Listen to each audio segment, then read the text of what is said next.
والسلام على أشرف الأنبياء والمرسلين وعلى آله وصحبه أجمعين. سبحانك لا علم لنا إلا ما علمتنا إنك أنت العليم الحكيم وتب علينا إنك أنت التواب الرحيم. رب زدنا علما نافعا وفهما مستقيما وهداية للصواب. لا حول ولا قوة إلا بالله العلي العظيم. لا حول ولا قوة إلا بالله العلي العظيم. اللهم أنعمنا بما نعرف به أوامرك ونعرف بنوامرك وانصر أنت الفهم النبي ونعم الملائكة المقربين واخرجنا من ظلمات الوهم وافتح علينا أبواب رحمتك وعلمنا أسرار حكمتك يا رب العالمين. رب اشرح لنا صدرنا ولساننا واحلل عقدة من لساننا يفقهوا قولي. قال الشيخ المسلم تعالى نفعنا من في الدارين. Sekarang.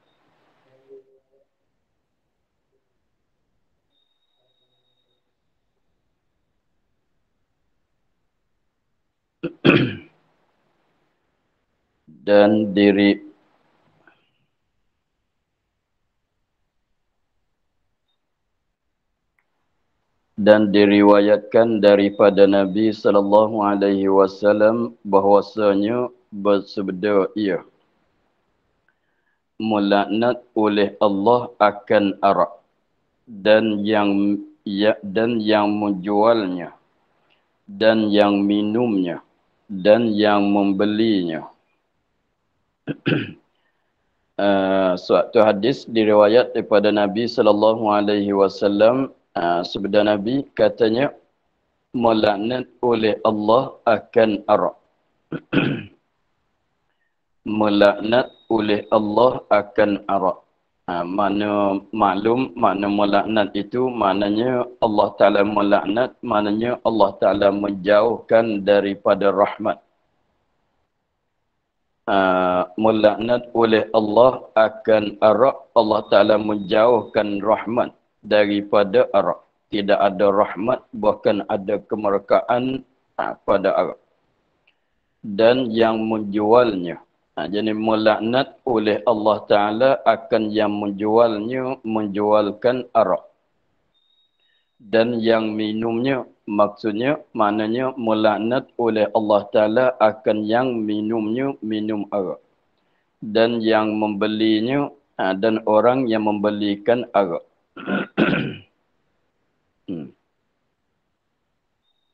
Maka semuanya yang terlibat dengan arak itu, maka kesemuanya dilaknatkan. Sebab membilang yang menjual, yang meminum dan yang membeli. Jadi maksud daripada hadis di sini bahasanya Allah Ta'ala melaknatkan kesemuanya, melaknatkan setiap-tiap orang yang ada terlibat dengan pasal arak. Lagi pulanya daripada huraian yang dulu kita maklum bahawa maksud dengan arak ini ialah setiap-tiap perkara yang memabukkan. Lagi pulanya sebut kata minum itu satu cara menggunakan perkara yang mabuk. Lepas tu jenis-jenis perkara yang memabuk dadah sekarangnya tak ada setengah tu bukan guna dengan secara minum, guna dengan secara makan dengan secara cocok, itu pun sama juga.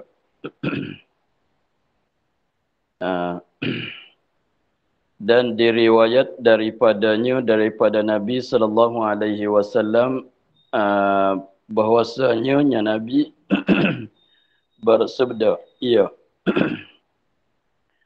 datang oleh orang yang minum arak pada hari kiamat. Datang oleh orang yang minum arak pada hari kiamat, hal keadaannya datang apabila bangkit akhirat esok orang yang minum arak pada dunia, maka kejadian dia, kejadian yang berlaku di atasnya apabila dibangkit pada hari kiamat esok, hal keadaannya, keadaan orang minum arak tu hitam mukanya. Muka dia tu jadi hitam. Biru dua matanya. Mata dia, dua-dua biji mata tu jadi berwarna biru. terjelir lidahnya atas dadanya. Lidah dia tu terjelir-jelir panjang tu sehingga sampai kat dada. Mengalir air liurnya. Mengalir oleh air liurnya seperti darah. Liur dia mengalir kat mulut tu keluar macam darah. Kemudian dikenalkan dia oleh manusia pada hari kiamat. Dikenalkan dia oleh manusia pada hari kiamat. Jadi siapa-siapa tengok kepada dia, semua orang tahu kata yang ni, orang minum arak pada dunia. Dengan sebab dia mati dengan tidak taubat.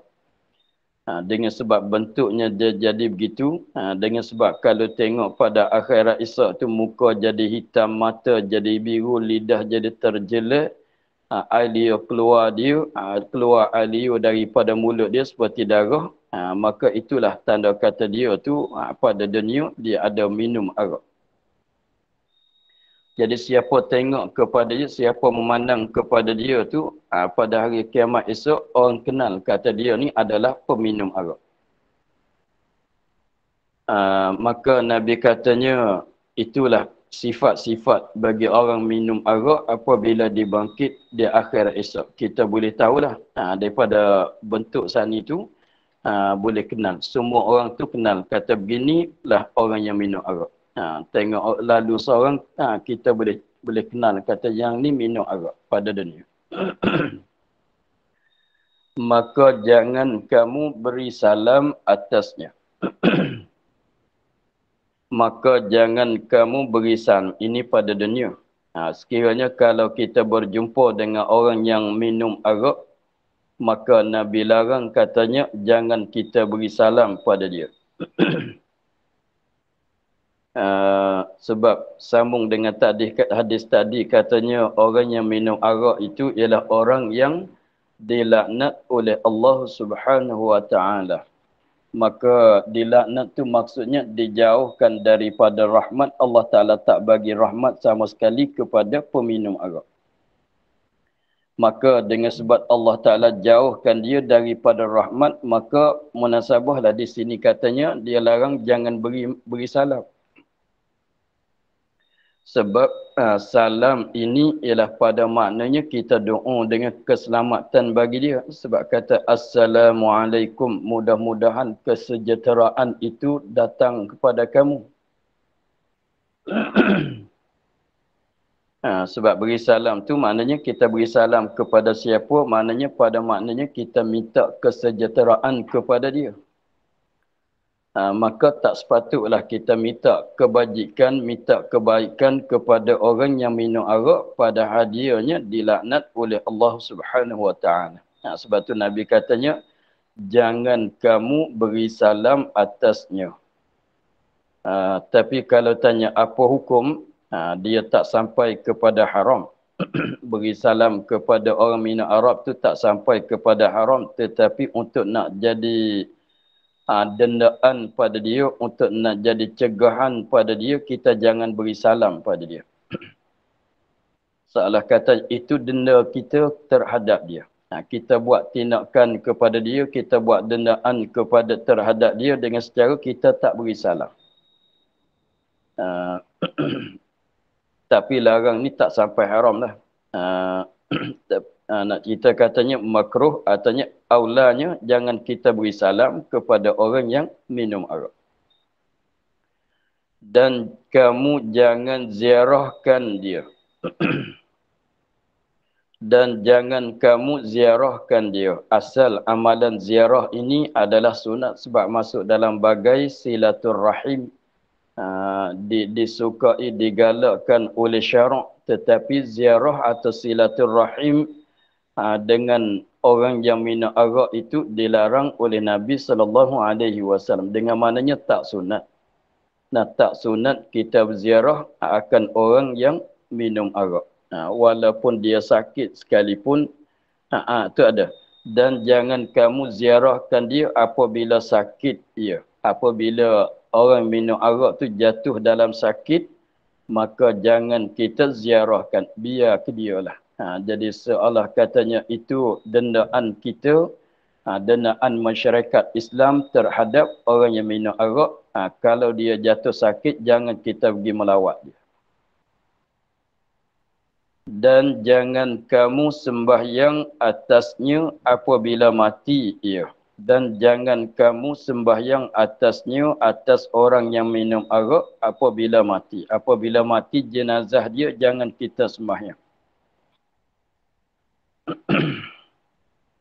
Jangan kita sembahyang jenazah di atas, kalau dia tu jatuh kematian.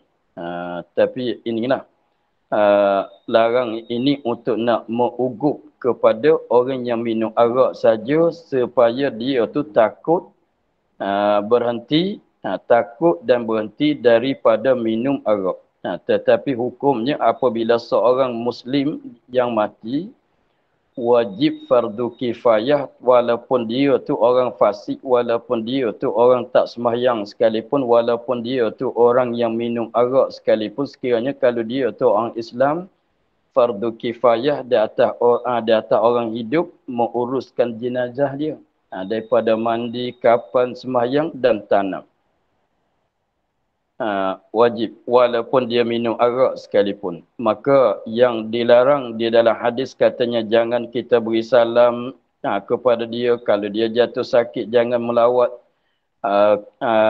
Kalau dia mati jangan kita solat. Dengan maknanya di sini untuk nak jadi ugupan, untuk nak menakuti kepada orang yang minum arak saja. Bukan larang tu, larang apabila orang minum arak jangan siapa-siapa sembahyang di atas jenazah dia, itu bukan maksud. Sebab sembahyang di atas jenazah yang Muslim, setengah daripada urusan jenazah adalah fardu ain, fardu kifayah di atas orang Islam. Maka di sini semata-mata larang tu bukan larang dengan secara keras, jangan sembahyang terus tu bukan maksud begitu. Bukan untuk nak mengugup saja, nak menakuti di atas orang yang minum arak saja. Dengan sebab tetap dalam bab fiqhnya apabila orang Islam itu mati, mesti diuruskan jenazah dia daripada mandi, kapan, sembahyang dan tanam. Di sini Nabi larang untuk nak jadi ugupan saja. Bukan maksudnya haram, tidak sah sembahyang, bukan begitu. Bukan sembahyang di atas jenazah Muslim itu adalah fardu kifayah. Seolah katanya minumlah, nak minum arak, nanti kau mati tidak ada siapa nak solat. Seolah begitu. Minumlah, nak minum arak pun nanti kalau jumpa dengan siapa tak ada orang nak bagi salam pada engkau. Seolah katanya minumlah, nak minum arak pun nanti kalau kau jatuh sakit tidak ada siapa datang menziarah kau, engkau sakit. Minumlah, nak minum arak pun nanti kalau engkau mati tidak ada siapa nak semayang di atas engkau. Itu pada maknanya begitu saja.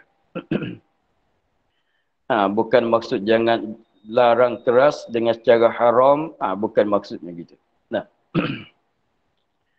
Maka bahwasanya ia pada Allah Subhanahu wa taala seperti orang yang menyembah berhala. Maka bahwasanya ia maka yakni kerana bahwasanya ini sebab apakah Nabi larang katanya orang minum arak jangan semayang jenazah dia. Maka bahwasanya yakni kerana bahwasanya yakni kerana bahwasanya ia orang yang minum arak pada Allah, yakni di sisi Allah Taala, pada Allah Subhanahu wa taala, ini di sisi Allah Subhanahu wa taala, seperti adalah dia tu seperti orang yang menyembah berhala.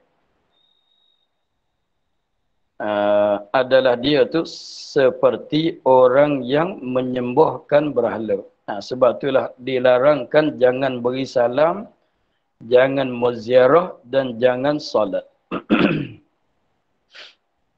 Maka di sini kita perlulah kepada jagaan pada makna hadis. Yang sebabnya katanya orang yang minum arak, mengikut hadis ini, katanya orang yang minum arak di sisi Allah Ta'ala sama dengan orang yang menyembahkan berhala. Maka di sini macam tadi. macam mana kita maklum bahwasanya semata-mata minum arak tak jadi kufur, tak jadi murtad dengan semata-mata minum arak.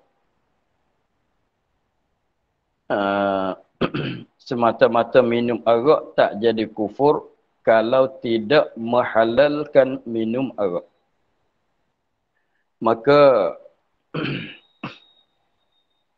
di sini katanya bahwasanya orang yang minum arak di sisi Allah Ta'ala seperti orang yang menyembahkan berhala. Kenapa boleh kata begitu? Maka setengah ulama dia katanya sebab boleh dikatakan orang yang minum arak itu adalah seperti orang yang menyembahkan berhala. Seperti di mana, maka dia katanya pulanglah kepada ayat yang belum yang awal bab tadi. Pulang kepada ayat yang disebut belum awal bab tadi, bab minum arak tadi. Dia katanya ya ayyuhalladzina amanu innamal khamru wal maisiru wal ansabu wal azlamu rijsun min amalis syaitan. Makna dianya, segala mereka yang beriman mereka itu, sungguhnya arak itu dan iaitu tiap-tiap barang yang memabukkan dan bertaruh, mana berjudi, dan segala berhala. Wal ansab tu ialah berhala. Maka sebab dikatakan orang minum arak itu seperti orang yang menyembahkan berhala, sebabnya di dalam ayat tadi tengok, ya ayyuhallazina amanu, wahai orang-orang yang beriman, innamal khamru, arak Allah Ta'ala sebut, wal maisiru berjudi, lepas tu wal ansabu dan berhala-berhala. Innamal khamru, arak, mana orang yang minum arak. Wal maisiru, berjudi, maknanya orang yang orang yang bermanjudi, orang yang berjudi. Wal ansab, berhala, maknanya orang yang menyembahkan berhala. Maka dengan sebab di dalam ayat ini Allah Ta'ala sebut 3 perkara, 4 perkara di tempat yang satu, ialah al-khamru, al-maisiru, al-ansab.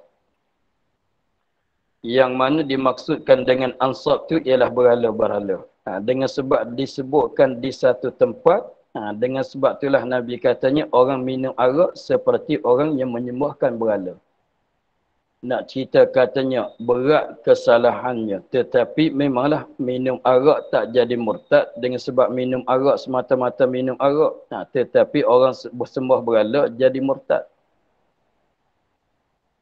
Orang sembah berhala tu jadi murtad, tapi orang yang berjudi, orang yang minum arak, maka itu tak jadi murtad. Tetapi kata seperti orang menyembahkan berhala tu sebab Allah Ta'ala sebutkan akan al-ansab, akan berhala tu bersama dengan sebutkan arak, bersama sebutkan berjudi.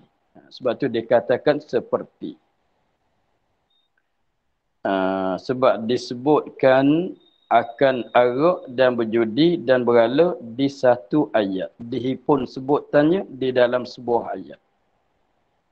Sebab tu jadi dikatakan seperti orang menyembahkan berhala. Bukan sama pada jadi murtad tu, bukan. Dan lagi pulanya katanya orang minum arak saat itu seperti orang yang menyembahkan berhala, satunya sama di mana, seperti di mana, disebut di dalam satu ayat. Sebut arak dalam ayat yang sama dengan sebut berhala. Sebab tu katanya seperti. Dan juganya minum arak, orang minum arak dan orang yang menyembahkan berhala. Dua-dua ini kalau solat tidak diterimakan akan solatnya. Dengan maknanya kalau orang yang menyembahkan berhala, maklum dia orang kafir, dia orang murtad, maka sembahyang dia tu tidak sah, tidak diterima oleh Allah Subhanahu Wa Taala. Maka begitu juga orang yang minum arak, maka dia selepas pada minum arak jadi mabuk, maka dia sembahyang. Maka sembahyang dia tu tidak sah, tidak diterimakan oleh Allah Ta'ala. Jadi maksud katanya terima apa dia, orang minum arak seperti orang yang menyembahkan berhala, itu dengan maknanya sama-sama tidak diterimakan solat daripada tiap-tiap keduanya. Orang minum arak tidak diterimakan amalan solat dia. Orang yang menyembahkan berhala tidak diterimakan amalan solatnya. Sebab la taqrabus salata wa antum sukara. Jangan kamu mendekatikan solat, mulai solat padahal kamu itu sukara yang mabuk. Itu jawapan yang kedua. Maka satu laginya di si Ibnu Abbas, dia katanya kenapa Nabi katanya orang yang minumkan arak sama dengan orang semua berhala, sama pada pihak jadi kufur. Apabila yang minum arak itu hukum menghalalkan minum arak. Jadi kalau mengikut pendapat bagi Ibnu Abbas, ia katanya memang sama sungguhlah. Sama betul-betul. Bukan sama bukan sama seperti dengan sebab disebut dalam ayat yang satu, bukan sama seperti pada pihak tak terimakan solat, sama pada kufur. Tapi sama pada kufur tu dengan sebab dia minum arak serta dia menghalalkan minum arak. Maka apabila kita mengikut Ibn Abbas ini zahir. Nabi kata jangan kamu beri salam atas orang minum arak. Macam mana kita nak beri salam pada dia sebab dia minum arak serta dia menghalalkan minum arak padahal dia sekarang dah jadi orang murtad. Tak bolehlah beri salam. Dan Nabi kata jangan kamu ziarahkan dia apabila dia jatuh sakit. Memang dia tu minum arak, lagi pula dia menghalalkan minum arak, maka jadi murtad. Maka dia bukan orang Islam, bukan saudara Islam kita. Kalau dia jatuh sakit, tidak ada hak kita, tidak disunatkan, tidak disuruhkan kita melawat sakit dia. Lagi pulanya orang minum arak apabila dia menghalalkan arak jadi kafir, jadi murtad, maka tak jadi berlainan, bahkan sama dia dengan orang yang menyembahkan berhala. Itu mengikut huraian Ibn Abbas radhiyallahu anhu yang begitulah. Jadi kita ahli sunnah ingat pada asal i'tikad kita ahli sunnahnya mengerjakan dosa besar tak menjadikan kufur, mereka dia menghalalkan dosa besar. Adapun di sisi Mu'tazilah, dia katanya orang mukmin apabila mengerjakan mana-mana daripada dosa besar maka jatuh murtad. Itu di sisi orang Mu'tazilah. Di sisi kita tak jatuh murtad dengan sebab mengerjakan dosa besar, melainkan dia menghalalkan. Kalau sekadar buat mengerja tetapi tidak muhalal, tak jadi murtad.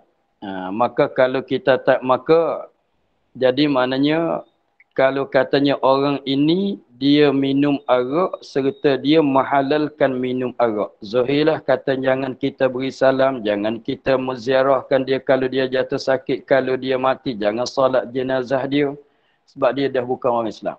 Dan dia tu sama dengan, kerana dia tu sama dengan orang yang sembah berhala, sama-sama jadi kufur kesemuanya. Begitu.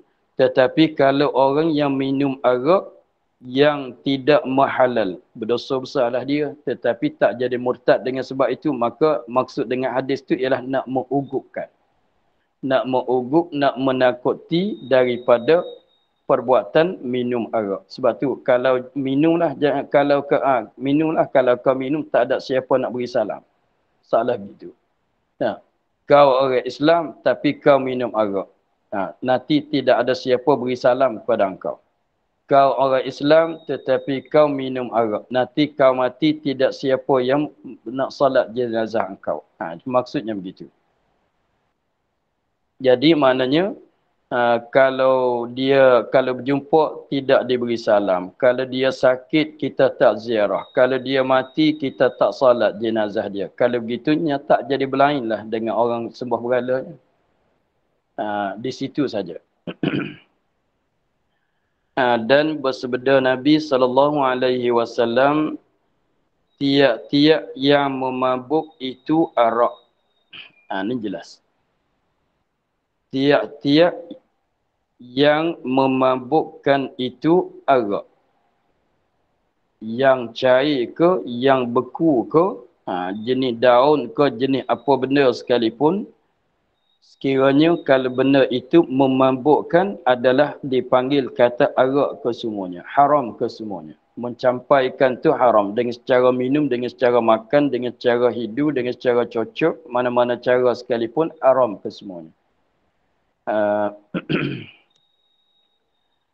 Nah, setiap-tiap yang memabuk itu arak. Kullu muskirin khamrun. Bahasa Arab katanya kullu muskirin khamrun. Tiap-tiap perkara yang memabukkan adalah dipanggil arak. Ini dalam bab dosa besar. Tetapi yang kita belajar di dalam kitab fiqh, yang kita belajar dalam kitab fiqh seperti kita belajar dalam kitab Buriyah yang telah lepas tu ialah masalah katanya arak jadi cukur itu tak masuk benda beku. Jenis candu, jenis ganja, maka itu tak masuk dalam arak yang kita belajar dalam kitab fiqh sebab benda itu tak akan jadi cukur. Itu lain-lain bab. Lain-lain bab, lain masalah. Di sini pada masalah menyebutkan dosa-dosa besar. Adapun dalam bab fikah nak cerita kata benda najis boleh jadi berubah jadi suci.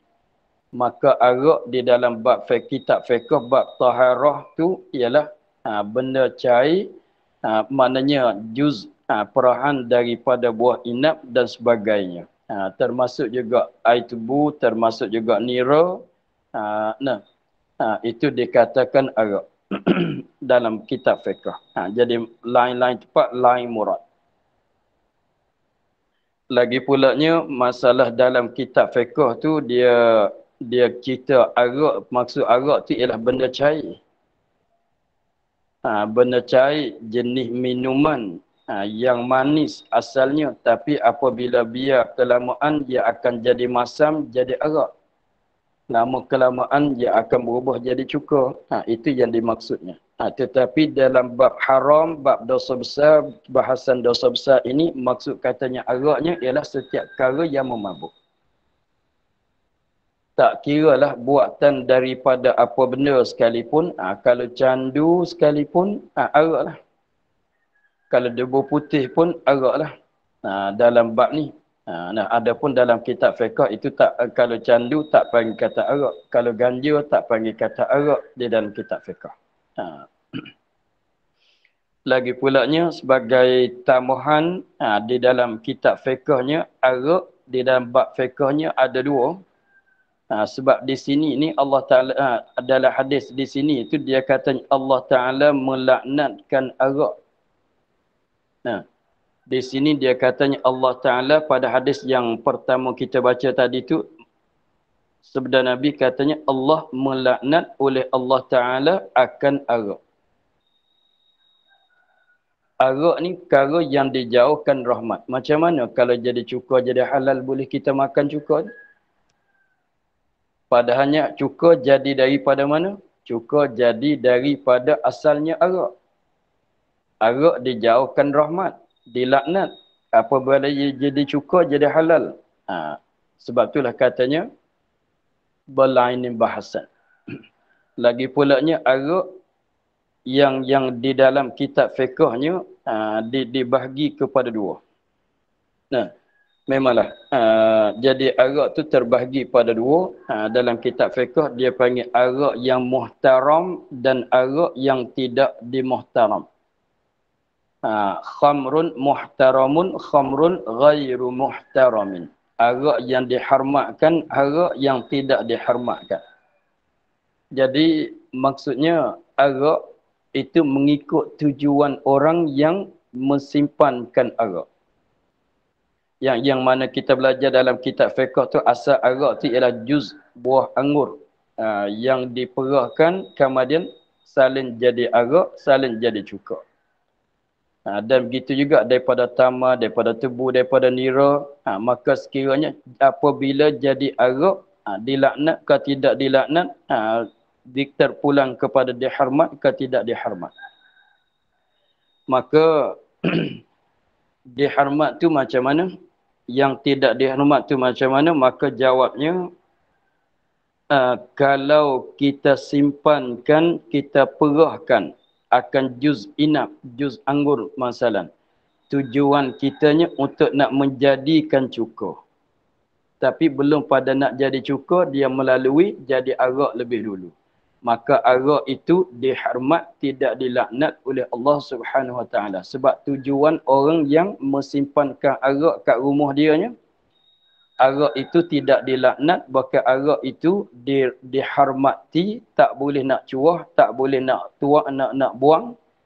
Nah, kalau siapa pergi buang tu, maka adalah haram di atas dia. Sebab arak tu dihormat, sebab dia simpan tu tujuannya nak kepada cukur.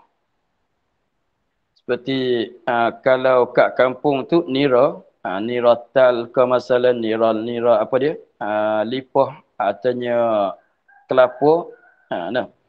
Maka apabila dia bawa balik daripada pokoknya, kalau itu nira apa dia? Lipah masalah. Dia bawa balik ke rumah, dia simpan dalam tepayan, lama kelamaan sehari dua jadi arak.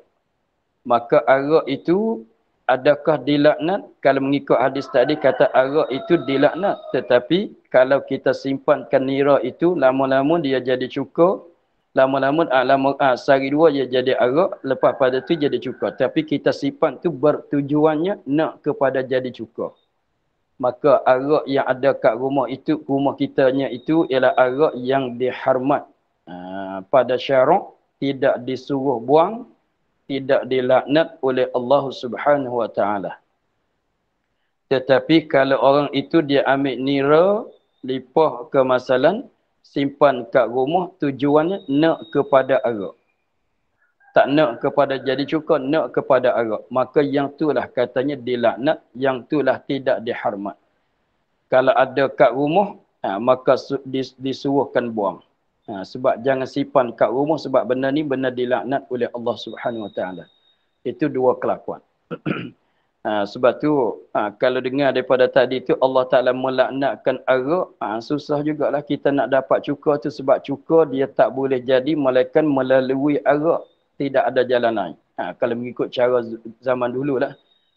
Boleh jadi zaman sekarang tu adalah jenis-jenis cukur tu yang diproses tidak melalui cukur, melalui arak tu boleh jadi adalah dengan sebab alat-alat sekarang tu banyak. Tetapi kalau zaman dulu, kalau nak kepada cukur tak dapat tidak, kena melalui arak.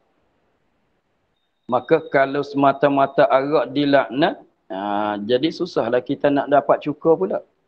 Sebab itulah ulama fiqh dia katanya begitulah. Arak ada dua, ialah arak yang dihormat dan arak yang tidak dihormat. Hormat tak dihormat mengikut di mana? Mengikut tujuan orang yang mensimpankan arak itu. Kalau tujuan dia simpankan arak kat rumah dia tu untuk nak jadikan cukur, maka arak itu adalah arak yang dihormat, tidak dilaknat oleh Allah, tak disuruh buang daripada rumah. Begitu. Tetapi dia simpankan benda itu untuk nak jadi arak, nak kepada arak, tak ada fikir pun nak jadi cukur. Nak minum arak. Maka arak tu tidak dihormat. Arak tu tidak dihormat, dilaknat, lagi pulanya disuruh buang, jangan ada kat rumah. Habis di situ. Tapi pasal arak, kalau benda cair yang memabuk adalah arak, semuanya najis ke semua. Walaupun arak itu dihormat, walaupun arak itu tidak dihormat. Arak yang tuan dia simpan untuk nak jadi cukur pun najis, arak yang disimpan untuk nak minum arak pun najis. Bab najis ke semuanya. Cumanya dihormat ke tidak dihormat. Begitu. Itu di dalam kitab fiqhnya. Maka kembali kita di sini, maksud dengan arak di sininya ialah setiap perkara yang memabuk adalah arak kesemuanya. Maka termasuklah beberapa bagai-bagai dadah yang ada pada masa sekarang sekiranya memabukkan, maka itu dah adalah dikatakan arak. Maka setengah-setengah benda dadah itu cara dia nak bunuhnya makan, setengahnya minum, setengahnya hidu, setengahnya cocok. Maka semuanya dimasuk di bawah kata minum arak. Tiap-tiap yang memabukkan itu arak adalah arak kesemuanya. Dan tiap-tiap arak itu haram. Dan tiap-tiap arak itu haram. Ini haram minum, haram makan dan sebagainya. Haram makan, haram minum. Kalau jenis makan, haram makan. Kalau jenis minum, maka haram minum. Kalau jenis hidup, haram hidup. Kalau jenis cocok, maka haram mencocokkan. Maka barang siapa minum arak di dalam dunia.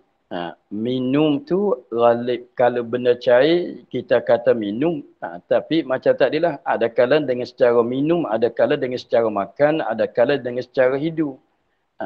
Maka barang siapa meminum arak di dalam dunia ni pada masa hidup dunia, ia ada pernah minum arak serta tidak taubat, diharam oleh Allah atasnya arak akhirat. Diharamkan, ditegahkan. Allah Ta'ala tak bagi pada dia minum arak di akhirat esok. Maka barang siapa, yakni daripada, maka barang siapa saja ada pernah minum arak pada dunia serta tidak taubat, diharam oleh Allah atasnya arak akhirat. Arak di dalam syurga diharamkan. Allah Ta'ala tak bagi minum. Maka sebabnya kata setengah ulamanya, setiap-tiap benda yang dilarang pada dunia akan sekiranya dilakukan di atas dunia, maka di akhirat esok ditegahkan. Setengah daripadanya arak, sekiranya kalau di atas dunia dia ada minum arak, maka di akhirat esok tidak diberikan minum arak.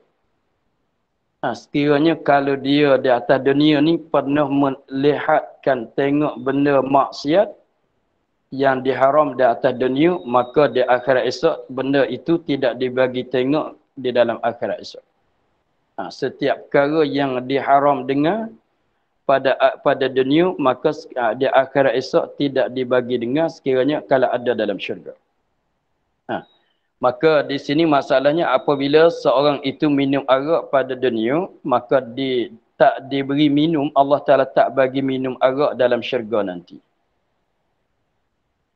Maka di sini pun dihuraikan oleh ulama bahwasanya kenapa tak diberi minum di akhirat esok. Kata setengahnya sebab dia minum arak serta menghalalkan arak. Apabila dia minum arak serta dia menghalalkan minum arak, maka jadi kafir. Maka apabila jadi kafir tak boleh masuk syurga. Maka apabila tak boleh masuk syurga, maka masuk dalam neraka. Maka di neraka itu bukan tempat minum arak. Bukan tempat azab. Arak tu satu bagai benda yang sedap, satu bagai nikmat yang diberi kepada ahli syurga. Tapi arak lah, tetapi mabuk tu tidaklah. Tapi dipanggil kata arak. Itu satu makna. Katanya kenapa tak diberi minum? Sebab dia minum arak di atas dunia serta dia menghalalkan minum arak. Sehingga dia tu jatuh jadi murtad. Na'udzubillah. Apabila jadi murtad, maka tak boleh masuk syurga. Apabila tak boleh masuk syurga, tak boleh minum arak di dalam syurga. Sebab arak ni satu bagai minuman yang sedap. Satu bagai minuman yang paling sedap di akhirat esok, dalam syurga esok. Satu maknanya begitu. Dan makna satu lagi katanya, diharamkan oleh Allah atasnya minum arak. Maknanya seorang ini dia minum arak tetapi dia tidak menghalalkan minum arak. Bahkan dia minum arak dalam keadaan dia tu i'tikad kata arak tu adalah dia haram. Dia i'tikad kata haram minum arak, tetapi dia minum juga, maka dia berdosa dengan sebab minum arak. Apabila berdosa dengan minum arak, apabila di akhirat esok dia tak boleh masuk syurga serta orang yang awal-awal masuk syurga. Maka apabila dia tak boleh masuk syurga bersama dengan orang-orang yang awal masuk syurga, maksud kata orang yang awal masuk syurga tu selepas pada titian sirat terus masuk syurga.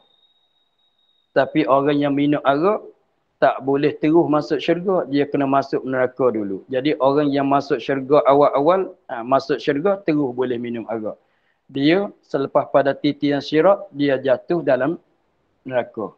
Ketika dia duduk dalam neraka tu tak boleh nak minum arak.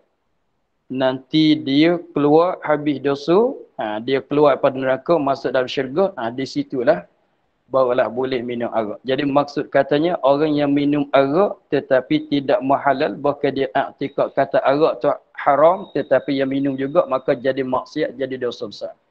Apabila di akhirat esok tak boleh masuk syurga, maksudnya tak boleh masuk syurga bersama orang yang awal-awal masuk syurga. Kalau orang yang tak ada salah, dia selepas pada meniti di titian sirat, terus masuk syurga. Itu dikatakan orang yang awal masuk syurga. Tetapi yang minum arak memanglah dia berdosa dengan sebab minum arak, tak boleh masuk syurga bersama dengan al-awwalin. Sebab dia tu kena duduk dalam neraka dulu. Maka orang lain yang masuk syurga dengan secara awal-awal tu, masuk syurga terus boleh minum. Dia tak boleh minum. Selepas pada meniti pada titian sirat, dia masuk dalam neraka. Ketika dalam neraka, tak dibagi minum arak. Tak dibagi minum arak dengan sebab dia masuk neraka dulu daripada masuk syurga. Jadi mana selama mana dia dalam neraka, ketika itulah tak boleh minum arak. Tak boleh minum arak selama mana dia dalam neraka, selama mana tak habis dosa, tak dikeluarkan daripada neraka, masuk dalam syurga. Jadi selama mana dia duduk dalam neraka, ketika itulah diharam oleh Allah atasnya arak akhirat. Jadi dua huraian. Katanya tak boleh, ni pun banyak. Katanya tidak, orang yang tak sembahyang masuk neraka, tak boleh masuk syurga, ada cakapnya gitu. Orang yang tak puasa masuk neraka, tak boleh masuk syurga. Apa kita nak kata? Apa kita nak kata kalau ada cakapannya begitu, orang yang tak sembahyang tak boleh masuk syurga, kena masuk neraka. Maka jawapannya dua. Satunya tak boleh masuk syurga, kena masuk neraka sebab dia tak sembahyang serta dia kata sembahyang tak wajib. Jadi kufur dengan sebab itu. Yang keduanya, jawapannya, masalahnya kalau katanya orang tak sembahyang tak boleh masuk syurga, kena masuk neraka. Tapi dia i'tikad katanya sembahyang itu wajib. Dia i'tikad kata sembahyang itu wajib, maka kita kena jawab macam tadi, katanya dia tak boleh masuk syurga tu makna tak boleh masuk syurga bersama dengan orang yang awal-awal masuk syurga. Dengan maknanya apabila selepas pada titian sirat tak boleh masuk syurga. Maksudnya tak boleh masuk syurga terus. Kena dulu kepada neraka. Tak boleh masuk syurga, kena masuk neraka. Memang betul.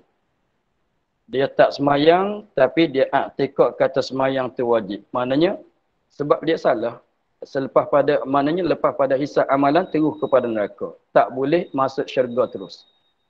Itulah katanya tak boleh masuk syurga, kena masuk neraka. Tak boleh terus masuk syurga. Sebab dia ada dosa, kena pergi pada neraka dulu. Itu maksudnya begitu. Jadi dua huraian. Begitulah kalau orang cakap katanya, kalau kau tak sembahyang, kau kena masuk neraka, kau tak boleh masuk syurga. Apa maksudnya? Maksudnya begitulah. Tak boleh, kalau orang yang solat, orang yang puasa, yang tak ada dosa, selepas pada hisab amalan, dia terus mana? Terus kepada syurga. Jadi maknanya tidak kena masuk neraka. Tak payah masuk neraka. Maka itu orang yang masuk syurga kata al-awwalun. Jadi orang tak sembahyang tak boleh masuk syurga bersama dengan orang masuk awal syurga ni lah. Sebab dia kena pergi kepada neraka dulu. Itu tak salah cakap. Cumanya letak bagi kena dengan tempat je. Begitulah. Maka untuk hari ini kita akhir di situ. Pada katanya, dan sabda Nabi SAW, 3 orang tiada mendapat mereka itu akan bau syurga. Wallahu a'lam, alhamdulillah rabbil alamin. Bismillahirrahmanirrahim. Bismillahirrahmanirrahim. Alhamdulillah rabbil alamin. Wassalatu wassalamu ala asyrafil anbiya'i wal mursalin wa ala alihi wa sahbihi ajma'in. Allahumma iftah lana futuhal arifin wa nawwir qulubana min nurikal karim waj'al amalana khalisatan liwajhikal karim. Allahumma inna nasta'uduka ma qara'nahu wa ma hafaznahu wa ma sami'nahu faradid alaina wa tahdid. Subhana rabbika rabbil izzati amma yasifun wa salamun alal mursalin walhamdulillahi rabbil alamin. Bapa. Terima kasih Baba. Assalamualaikum. Bapa sihat. Anak-anak sihat Bapa? Anak ada lagi yang demam. InsyaAllah. Mudah-mudahan sembuh Bapa, insyaAllah. Jadi ni ramai yang kat tani tu. Setiap rumah lah ada demam. Oh, virus susah Bapa. Virus agaknya.